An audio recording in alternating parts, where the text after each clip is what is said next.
Buy a van, they said. It'll be fun, they said. Well, this is what buying a converted van looks like. Every nook and cranny is filled with dirt and grime. In order for us to convert this van to our camper, we're first going to have to give it a really good cleanup, and then unconvert it, and then reconvert it. Better get started.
Okay, so I got all the nooks and crannies clean. I got the roof cleaned off pretty well. The interior looks way better. So now I guess it's time to start tearing everything out and see what we got to work with.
All right, guys, I got everything cleaned up really well on the outside and in the interior cockpit.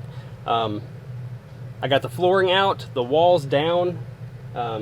So from here, I'm going to be able to kind of examine everything, and I can do some planning. I'm going to turn the camera off so I can pull out some of this insulation. I don't want the dust getting in my lens. Okay, so we learned that it only takes about 1 hour of good hard work to unbuild a van. So that's where I'm going to cut today's video. I'm going to keep on working, but I'm going to end this video here.